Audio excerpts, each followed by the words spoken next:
Hello friends, welcome to my channel speeding Shiksha. Friends, समाजशास्त्रीय अध्ययन उपागम के अंतर्गत जो दो उपागम थे, सूक्ष्म उपागम और बृहद उपागम।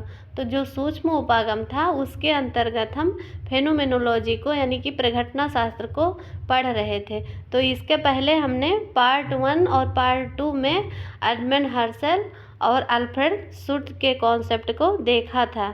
तो आज की इस वीडियो में हम पीटर बर्जर और लकमैन के कॉन्सेप्ट को देखेंगे कि उन्होंने फिनोमेनोलॉजी में अपना कौन कौन सा विचार या सिद्धांत को दिया है। तो हम यहाँ पर पीटर बर्जर के कुछ पुस्तकों को देख लेते हैं। हालांकि हमने इनकी पुस्तकों को इसके पिछले वाली वीडियो में देखा था, लेकिन फिर आज हम थोड़ा सा रिवीजन कर लेते हैं क्योंकि बुकों से भी क्वेश्चन बनते हैं।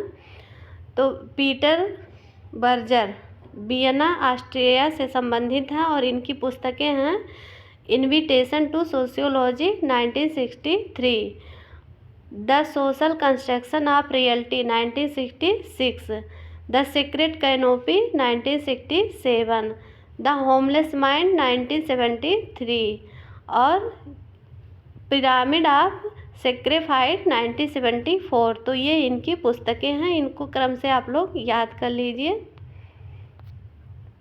अब यहाँ पर हम लकमैन की पुस्तकों को देख लेते हैं। थॉमस लकमैन, तो इनकी पुस्तक है the social construction of reality 1966 with Peter Berger के साथ मिलकर इन्होंने लिखी है, लकमैन ने ये पुस्तक the social construction of reality. और इनकी दूसरी बुक है structure of life world 1982 with Alfred Schutz. तो ये स्ट्रक्चर ऑफ लाइफ वर्ल्ड 1982 ये अल्फ्रेड शुट्ज के साथ मिलकर इन्होंने लिखा है, थॉमस लकमैन ने। और इनकी पुस्तक है ये द इंडिविजुअल रिलीजन 1967 और ये पुस्तक है the sociology of language 1975, life world and social realities 1983। तो ये सारी पुस्तकें थॉमस लकमैन की हैं। अब हम पीटर बर्जर के कॉन्सेप्ट को देखेंगे कि इन्होंने प्रघटना शास्त्र में अपना क्या योगदान दिया है और इनसे काफ़ी क्वेश्चन बनते हैं, तो ये इम्पॉर्टेंट काफ़ी हो जाते हैं। तो ज्ञान के समाजशास्त्र से संबंधित दो विद्वानों का घटना शास्त्रीय दृष्टिकोण के विकास में महत्वपूर्ण स्थान है। तो कौन से वो दो विद्वान हैं? बर्जर और लकमैन। और इनकी मान्यता के संबंध में जो बर्जर और लकमैन ने अपना कॉन्सेप्ट दिया था, तो उस संबंध में एक बैलेस और वुल्फ हैं। तो वो क्या कहते हैं कि उनकी आधारभूत मान्यता है। किनकी आधारभूत मान्यता? बर्जर और लकमैन की आधारभूत मान्यता। और कौन उनके बारे में ये बात कर रहे हैं? तो बैलेस और वुल्फ कह रहे हैं। तो क्या कहते हैं कि उनकी आधारभूत मान्यता है कि दैनिक वास्तविकता एक समाज द्वारा निर्मित व्यवस्था है जिसमें लोग घटनाओं को वास्तविकता की एक निश्चित व्यवस्था प्रदान कर देते हैं। तो अगर ऐसे स्टेटमेंट आ जाए, स्टेटमेंट बेस्ड क्वेश्चन, तो ये किसने कहा है? तो बैलेस एवं वुल्फ ने कहा है। बर्जर और लकमैन ने सामाजिक वास्तविकता को स्पष्ट करते हुए लिखा कि दैनिक जीवन एक ऐसी वास्तविकता है जिसकी व्याख्या स्वयं मनुष्य करते हैं। किस संबंध में ये बताते हैं? बर्जर और लकमैन कहते हैं कि सामाजिक वास्तविकता, सोशल रियलिटी की बात करते हैं और कहते हैं कि दैनिक जीवन की एक ऐसी वास्तविकता है जिसकी व्याख्या स्वयं मनुष्य करते हैं और जो एक सम्यक संसार के रूप में उनके लिए अर्थपूर्ण होता है। तो अमेरिकी समाजशास्त्री जो हैं, ये बर्जर और लकमैन अमेरिकी समाजशास्त्री हैं। इनका मत है कि सामाजिक वास्तविकता का निर्माण लोगों के जीवित रहने और अंतःक्रिया के लिए आवश्यक है। किस लिए आवश्यक है सामाजिक वास्तविकता का निर्माण? यानी कि सोशल रियलिटी का जो निर्माण करते हैं, सोशल कंस्ट्रक्शन ऑफ रियलिटी, तो वो किस लिए अनिवार्य है? तो जीवित रहने और अंतःक्रिया करने के लिए आवश्यक है। और लोग क्रिया के आदत प्रतिमानों को निर्मित करते हैं। लोग क्या करते हैं कि जो उनकी क्रियाएं होती हैं, तो वो अपने आदत प्रतिमानों का निर्माण करते हैं और आदत के अभाव में जीवन असंभव है।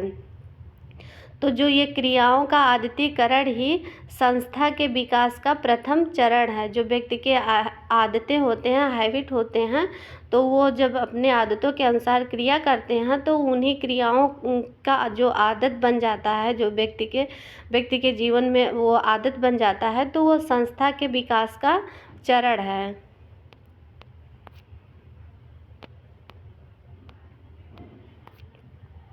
तो संस्था को वर्गीकरण की पारस्परिक क्रिया माना। ऐसे सीधे वन लाइनर बेस्ड क्वेश्चन बन जाता है कि संस्था को वर्गीकरण की पारस्परिक क्रिया किसने माना है, तो किसने, बर्जर एवं लकमैन ने।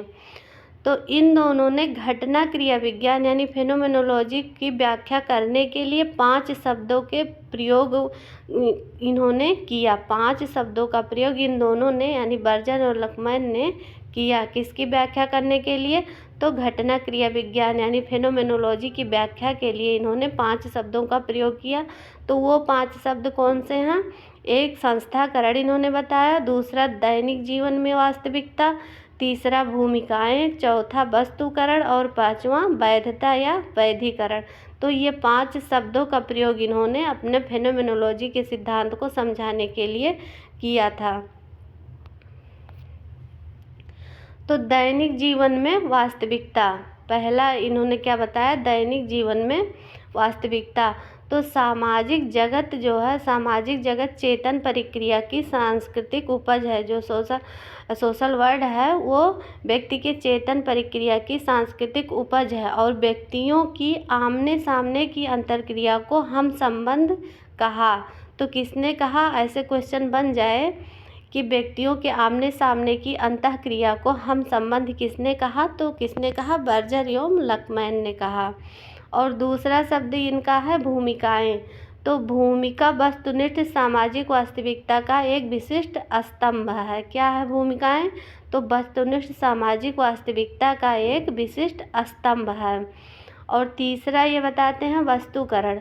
तो वस्तुकरण यह एक व्यक्तिनिष्ठ तथ्य के रूप में मानवीय उत्पादों को वस्तु के रूप में देखने की प्रवृत्ति है। और चौथा शब्द इन्होंने बताया वैधीकरण। तो वैधता के कारण संस्थात्मक व्यवस्था की व्याख्या की जाती है। किसके कारण? तो वैधता के कारण संस्थात्मक व्यवस्था की व्याख्या की जाती है तथा उसकी वैधता को ज्ञात किया जाता है। तो ये 5 शब्द का प्रयोग इन्होंने अपने फेनोमेनोलॉजी के सिद्धांत को समझाने के लिए बर्जर एंड लकमैन ने किया था। तो प्रघटना शास्त्र की कुछ आलोचनाएं भी हुई थी। तो ऐसे स्टेटमेंट बेस्ड क्वेश्चन बन जाते हैं कि प्रघटना शास्त्र के संबंध में ये आलोचना किसकी है। तो उन आलोचनाओं को हम देख लेते हैं कौन कौन से विद्वान हैं जिन्होंने इस सिद्धांत की आलोचना की। तो प्रघटना शास्त्र कोई सैद्धांतिक उपागम नहीं है अपितु संकीर्ण रूप से निरीक्षण की पद्धति मात्र है। तो ये स्टेटमेंट किसने दिया है? ये हैबरमास ने प्रघटना शास्त्र की आलोचना के संबंध में हैबरमास ने ऐसा सिद्धांत दिया कि प्रघटना शास्त्र कोई सैद्धांतिक उपागम नहीं है अपितु संकीर्ण रूप से निरीक्षण की पद्धति मात्र है। और एक आलोचना ये करते हैं, स्टेटमेंट देते हैं कि घटना क्रिया विज्ञान स्वयं में एक उलझा शब्द है। अगर ऐसे स्टेटमेंट पूछ ले कि कौन कहता है कि घटना क्रिया विज्ञान स्वयं में एक उलझा शब्द है, इसके अनेक अर्थ निकलते हैं और यह जटिलता घटना क्रिया विज्ञान को स्पष्ट करने में आड़े आता है। तो क्या आता है कि इसके कई अर्थ निकलते हैं, इसलिए घटना क्रिया विज्ञान को समझा नहीं जा सकता है। तो ऐसा कौन कहते हैं? इरविन जैकलिन कहते हैं। और ये एक स्टेटमेंट यह है कि समाजशास्त्रीय सिद्धांतों में स्वेच्छापूर्ण एवं गैर अनुशासित व्यवहार है। समाजशास्त्रीय सिद्धांतों में स्वेच्छापूर्ण एवं गैर अनुशासित व्यवहार है, इसकी वैज्ञानिक प्रवृत्ति के विरोध में कार्य करते हैं। घटना क्रिया विज्ञान इन दोनों खतरों पर ध्यान नहीं देता है। तो ये स्टेटमेंट किसका है? ये स्टीफन स्ट्रासर का स्टेटमेंट है। तो इससे संबंधित ऐसे क्वेश्चन बने हैं एग्जाम में, ये सारे क्वेश्चन बने हुए हैं। तो हम इनके क्वेश्चन को भी दे लेते हैं कि क्वेश्चन किस फॉर्म में बने हैं इनसे रिलेटेड। तो ये क्वेश्चन है कि कौन दैनिक जीवन और संस्थाओं के सामाजिक निर्माण में सामान्य बुद्धि ज्ञान की भूमिका का विवरण प्रस्तुत करता है। कौन दैनिक जीवन और संस्थाओं के सामाजिक निर्माण में सामान्य बुद्धि ज्ञान की भूमिका का कौन विवरण प्रस्तुत करता है? तो अल्फ्रेड शुट्ज, वर्जर लकमैन, हेराल्ड गारफिंकल या इरविन गॉफमैन। तो कौन है? वर्जर लकमैन है। अगला क्वेश्चन है कि किस कृति में यह तर्क प्रस्तुत किया गया कि सभी प्रकार के ज्ञान, किस कृति यानी कौन सी रचना है जो यह प्रस्तुत किया गया कि सभी प्रकार के ज्ञान सामाजिक रूप से रचित होते हैं और विशेष व्यवहारिक समस्याओं के प्रति उन्मुख होते हैं? तो यह इनमें से कौन सा है? The social construction of reality, the phenomenology of the social world, studies in ethnomethodology या फिनोमिनोलॉजी ऑफ माइंड। तो कौन सी कृति है या कौन सा सिद्धांत है जो कहते हैं कि सभी प्रकार के ज्ञान सामाजिक रूप से रचित होते हैं और विशेष व्यवहारिक समस्याओं के प्रति उन्मुख होते हैं? तो हमारा आंसर होगा option number first, the social construction of reality. अगला क्वेश्चन है कि पीटर वर्जर और लकमैन सामाजिक रूप से निर्मित ज्ञान प्रणाली का वियोजन बढ़ावा देता है। तो किसे बढ़ावा देता है? अनियत, विरक्ति, आत्मविस्मृति, अनुकूलन। तो किसे बढ़ावा देता है? ऑप्शन नंबर सेकंड, विरक्ति को बढ़ावा देता है। हमारा अगला क्वेश्चन है कि दिन प्रतिदिन के जीवन और संस्था की सामाजिक रचना में सामान्य बुद्धि ज्ञान की भूमिका का विवरण कौन प्रस्तुत करता है? ये क्वेश्चन इतना कंफ्यूज करता है लोगों को कि जो है इसके दो आंसर निकल के आते हैं सामने। लेकिन ये स्टेटमेंट ये कई बार क्वेश्चन एग्जाम में बना हुआ है कि दिन प्रतिदिन के जीवन और संस्था की सामाजिक रचना में सामान्य बुद्धि ज्ञान की भूमिका का विवरण कौन प्रस्तुत करता है? तो ऑप्शन है Lucas, Peter वर्जर, Goffman, Alfred Schutz. तो कौन सा आंसर होगा? हमारा आंसर सही होगा पीटर वर्जर। ये जो है ये पीटर वर्जर का स्टेटमेंट है। और ये गॉफमैन से लोग काफ़ी कंफ्यूज रहते हैं कि जो गॉफमैन का है कि the presentation of everyday life, दिन प्रतिदिन के जीवन में भूमिका की बात करते हैं, तो गॉफमैन करते हैं। तो इससे काफ़ी लोग कंफ्यूज रहते हैं और इनको आंसर मानते हैं, लेकिन ये आंसर गलत है। आंसर पीटर वर्जर होगा कि दिन प्रतिदिन के जीवन और संस्था की बात करते हैं ना, ये संस्था के निर्माण की पीटर वर्जर। तो सामाजिक रचना में यानी कि सोशल कंस्ट्रक्शन में सामान्य ज्ञान बुद्धि ज्ञान की भूमिका का विवरण कौन प्रस्तुत करता है? तो पीटर वर्जर प्रस्तुत करते हैं। तो कंफ्यूज नहीं होना, गॉफमैन नहीं होंगे, इसका आंसर पीटर वर्जर ही होगा। अगला क्वेश्चन है कि शब्द सामाजिक रूप से निर्मित होते हैं और सामाजिक रूप से ही समाज में अपना अस्तित्व बनाए रखते हैं। शब्द सामाजिक रूप से निर्मित होते हैं और सामाजिक रूप से ही समाज में अपना अस्तित्व बनाए रखते हैं। तो ये पूछा गया है आरपीएससी असिस्टेंट प्रोफेसर के 2021 के पेपर सेकंड का क्वेश्चन है ये। तो Emile Durkheim, Edmund Husserl, Goffman, Peter वर्जर।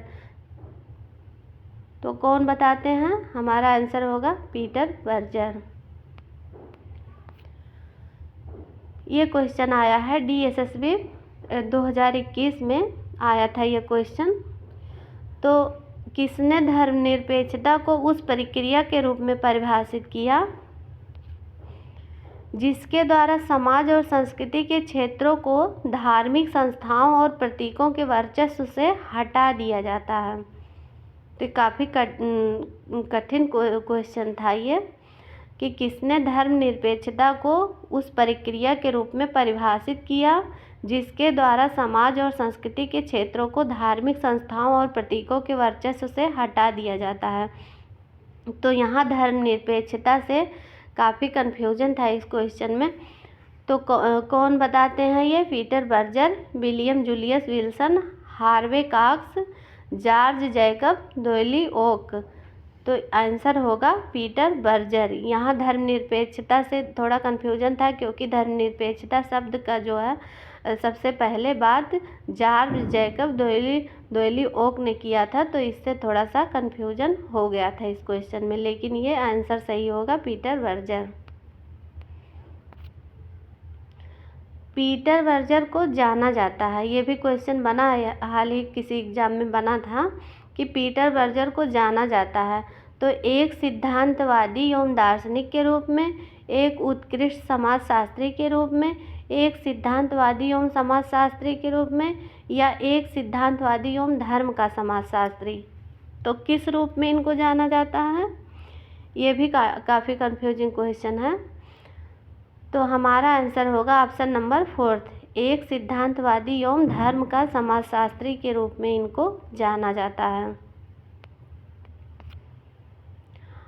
और ये क्वेश्चन ये है, आरटेट में अभी हाल ही के एग्ज़ाम हुआ था, आरटेट 2023 का राजस्थान टेट में। तो ये क्वेश्चन था कि किस विधा